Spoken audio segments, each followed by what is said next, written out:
so Oracle Insights for whenever you're watching this.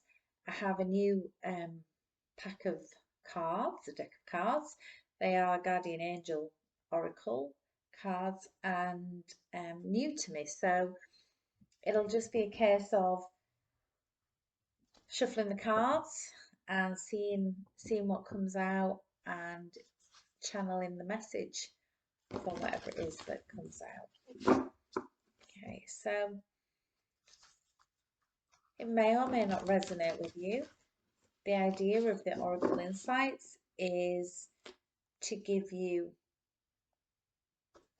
an insight into different challenges, maybe the solutions for those challenges, perspectives on those things. It's not really prediction. It's not really prediction. It's more an awareness of where you're at, what might be occurring, and the different aspects, the knowledge, the wisdom, the advancement of that. Okay, so we'll see what comes out, and I'll see how I read it,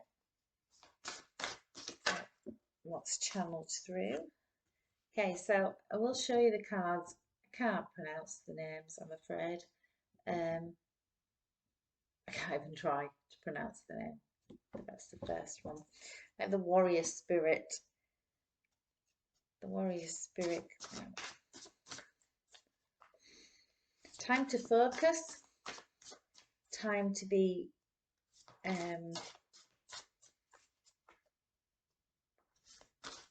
more like, I want to say eyes on the prize, eyes on the goal, you know, kind of letting go of the mind stuff, all the reasons why not to or why to, letting go of the thinking mind around a topic. It feels like this is just a case of aim and move in that direction and stay focused on the path, stay focused on the intention, because there's something to share. There's something to share that comes from the heart. There's an experience that comes from the heart. But sometimes we can be so busy getting distracted by the stuff that's going on around. We can get distracted by either the dialogue of the mind, other people's agendas, expectations, the need to please. But then we can lose sight and we can lose a sense of self.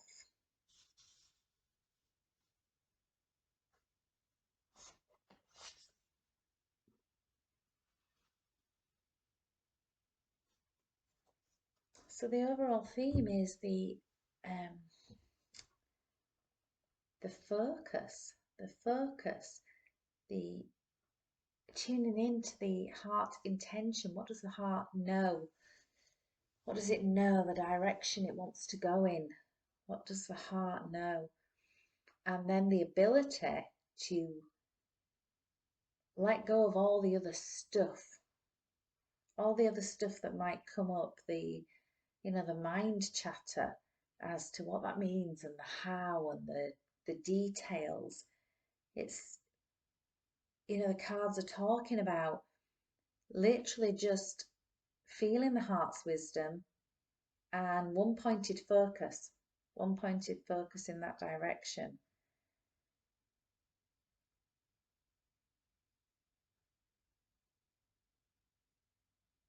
There is within the journey towards this that requires a sharing, requires boundaries, not getting distracted, staying in the heart center, keeping faith, keeping hope, trusting, asking the universe. So whether you believe in the universe or God or higher power or whatever it might be or not, the suggestion here is to just keep in touch with that connection, asking the universe. Sometimes emotions can get in the way of our heart's prayer, of our heart's intention.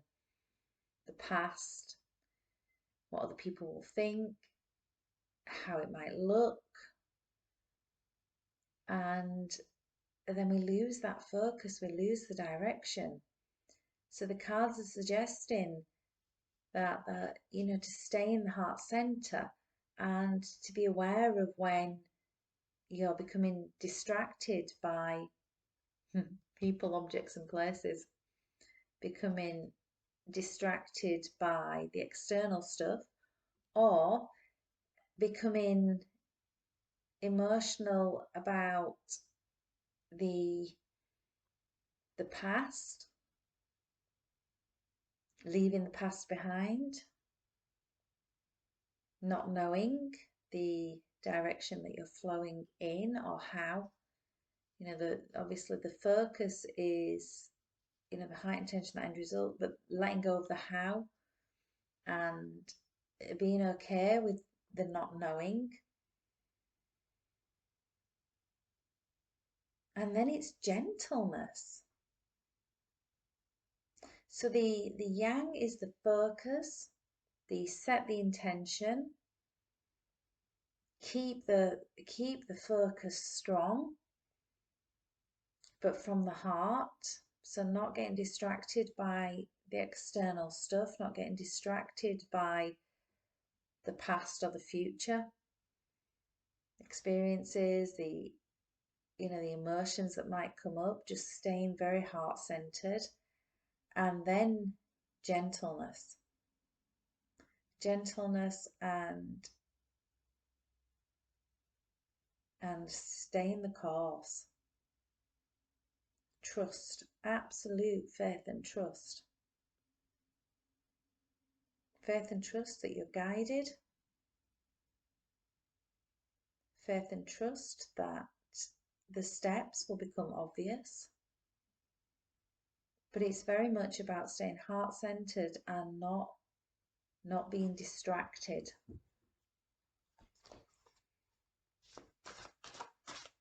Heart-centered path.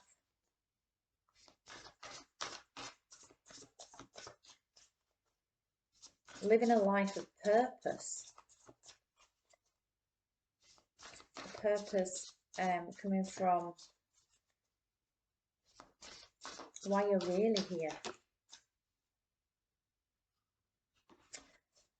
Sharing your knowledge.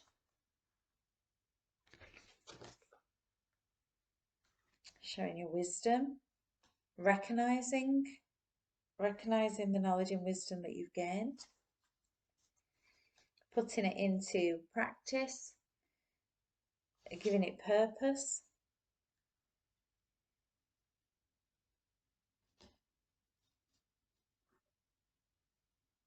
Co-creating with the universe. So the focus is there, the steps are there, but then really important to relax with it, to have that level of trust, to stay in the heart center. If the mind gets too busy and the distractions come up, just taking yourself off, doing things that feel good, doing things that remind you of you, things that remind you of you, things that help to keep you in touch with the fun side of life as well. So we can have that focus and that direction and where we want to go, but the journey needs to be fun as well. So staying heart-centered, don't get distracted, letting go of the external stuff and the fears and the other things that can take us off path or delay that path, being humble and trusting, absolute faith and trust that one step at a time, there's some knowledge to share, can co-create with the universe. So that means, I can of my own self do nothing. The know thyself, but also know that there's a greater working, that the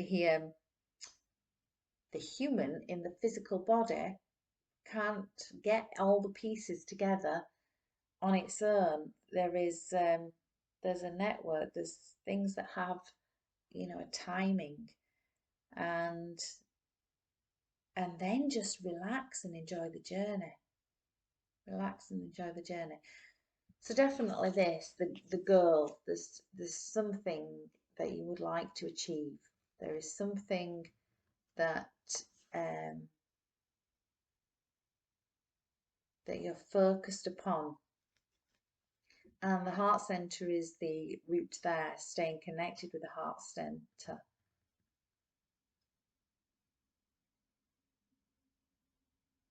Letting go of the external, any external stuff that's a distraction, recognizing it and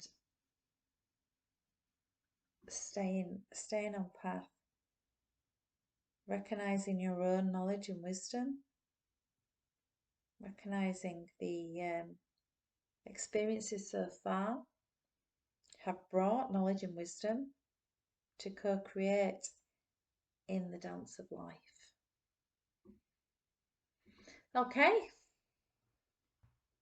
maybe that resonated with you, maybe it didn't, but interesting anyway, that it does feel like it's a time now for moving life up a notch onto the next level. Just not doing the run-of-the-mill day, but having a sense of self, the true self, a sense of utilizing our days to reflect and know ourselves on a deeper level. And then the trust that I can't remember the exact phrase, but I can of my own self do nothing, that we do co-create, and that bringing the jigsaw pieces together takes more than just the person in the body. There's a bigger picture.